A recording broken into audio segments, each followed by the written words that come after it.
Hey Nick, let's check out this log. So jumping right to 7 of 10, or 7 of 9, it looks like motor 2 is stalled out. So when these are the commanded, so if I look at here, let me pull this cheese traces up specifically.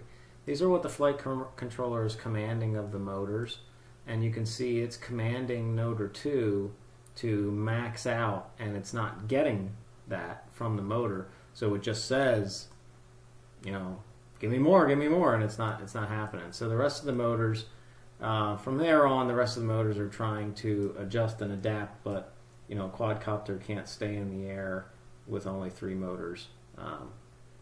It could if one of these was pushed out and they were all symmetric, but they're not, so it can't do it. So it's trying to do it and it can't. I didn't see the voltage drop to 10. I didn't know where that was. I guess it was, I don't know. I don't know where the voltage drop to 10 was. I saw it drop down to here. So you can see the voltage drops down and only gets down to 12.3 there. I didn't see it go down to 10 anywhere. And then the blue line is the amperage. I should change that line colors around. Feels like to me amperage should be red. Voltage should be blue. But anyways, so stalled out motor. Two things first thing I would do is switch this back to D shot in beta or multi-shot in beta flight. Uncheck the unsynced, then switch it back to D shot. I would do that. I had a stalled motor issue as well, and I tried a bunch of stuff. So that I didn't have this specific issue, but I saw somebody else that had this. I don't know if these are all try this, try that. It's hard to say what specific thing it is, but go through these series of trying things and hopefully it works. The problem, luckily for me, when I had this issue, it was my motors, and it was they were cheap motors, and luckily I could reproduce it. Sorry, again, losing my train of thought there. Luckily I could reproduce it easily just by doing a forward flip or roll a bunch of times, line of sight. And then inevitably, if I do forward flip or roll after the fourth, fifth, sixth time, it would desync and fall out of the sky. So it was great because I could make sure I was low to the ground. So hopefully, try that, I guess. If you can do acro and just practice flying around, I'd keep the quad in front of you, right? Point it away from you. And just do some forward flips and rolls. Mine was the same issue. It was motor 2, I even think it was. Actually, I think it was motor 4. I lie. But it was one of the forward motors. Do forward flips or rolls and see if you could get it to produce the desync, and do it over grass, and hopefully you're low to the ground and things don't break when you're trying it. Then once you can reproduce it on will, then you can start to try different things like I just said. Switch this to multi-shot, turn off, unsynced, and switch it back to D-shot. The next thing you can try, if that doesn't work, is raising your digital D-shot percent. I would set this up to 6 or 8. Now this is going to make your motor spin faster at idle. What I like to do for these type of issues is go drastic. Maybe you don't like how fast the motors spin when you arm at 6 or 8. Like, it's not ideal, but it's a heck of a lot more ideal than the thing falling out of the sky, especially if you can't reproduce it at will. So I would try that. That order, or try the next thing, which was actually what fixed it for me, because I had to go into the BL Heli suite, and the start force on all the ESCs, I had to drop that from 0.5 to 0.125. So that's like 3 or 4 notches lower. That's what fixed it for me.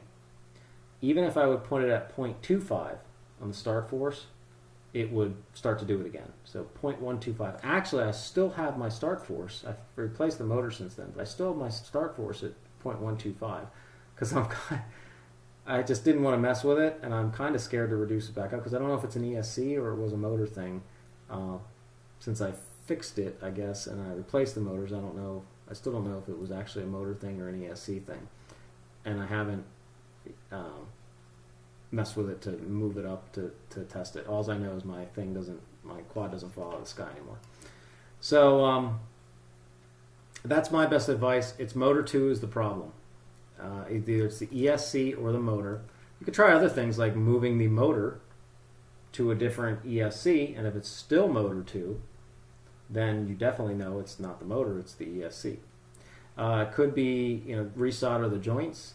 You could also try moving an ESC, right, and then leave the motors there. And then if it's still motor 2, then it's definitely the motor, non-ESC, so on and so forth. So give that. That's my best advice there on the noise spectrum here. Yeah, you have a lot of noise on your roll access. Check into it mechanically. You can go into Betaflight and spin up motors one at a time. Joshua Bardwell has a great video on it. If you need a link to that, let me know. And you can kind of take the props off and do a slider on each motor and see how much vibration is coming from each that the gyro is reading. Your roll access has a lot of vibration. It's getting damped out pretty good for the filters. You can see it here on the D term and the P term, so it's not too bad, like Brian was saying. But yeah, it's a bunch. How low it is too, I don't know if that's a result of the soft mount. It's surprising too with how much soft mounting you have. Like I have some pretty noisy motors here, so let's go to my log. So you can see this is without moving the sliders. You can see I have a big, basically my noise spectrum of my motors is from, I think this is 250 up to around 490. And what 490 is at max throttle. At 250 it's like, kind of hovering, say the third throttle. So in between here, so why is there this dip? Well, apparently I don't spend a lot of time. I'm either cruising or full throttle. So I don't really use this part of my throttle too much, apparently. This flight specifically, I was trying to check and work prop wash. So I was really just hammering the piss out of this thing, going back and forth and almost at full throttle the entire time. And that's why it's so much on this spike here. So the dynamic notch, you can see, is really hitting that noise down here at the 2, and then I have a static notch set at the 490 to hit that, because the without this static notch, the dynamic notch doesn't move up fast enough, because I'm at full throttle a lot. Maybe it would have at this flight, but not enough for the dynamic notch to move up. By the time it starts to migrate up towards the higher spike, I must be coming off the throttle, then it's starting to move back down again, so on and so forth. So I hit this with a static notch. Seems to be working pretty well. You can see that's after the gyro trace. Same thing here. This is the pitch, and then this is after. So let's flip over to yours. Now yours is down like at the 160 range, which is kind of odd though, but you are doing a lot of, I would venture to say, well, I know it's between the 160 and up higher, because if you go to where you're at full throttle, and I zoom in here, I can zoom in, and you can just do a marked point. You can do a couple things here. So if I can do I hit M for marked point, then I go to the next peak here, or the next, I'm going by the bottoms. You can see this, you can probably hardly see it, but it's 364. So when you're looking at that noise spectrum, going back to here, you're going to get up to, you're going to have noise up here as well. It's a tough one. Honestly, the way I would handle it is the way I would turn off the dynamic notch, or the, I'm sorry, don't do that. I would turn off the D-term notch filter. I would place a static notch up here at whatever the frequency is of this noise. So let's back up here. So you can use the I and O keys. It only looks like you have one spot where you're at full throttle on this flight. So I'm going to just use the I and O keys here. I'm going to set this on top of here. So I'm going to kind of clip the log to just look at the noise in this range. And you can see here, it's not a lot of intensity, but this is around 350. So I'd set a static notch at 350 with 355. And I would set the cutoff probably at 200 or 250. I like to keep them wider. They cut so narrow that I wish they were a little bit more broad-based. But yeah, 200 to 250. I would probably go 200. See how you like that. So that's 150 wide, so it's a 300 total width notch. Turn off the deturn notch, and then your dynamic notch will handle the noise down here at the lower when you're just kind of cruising. That's kind of what I would do.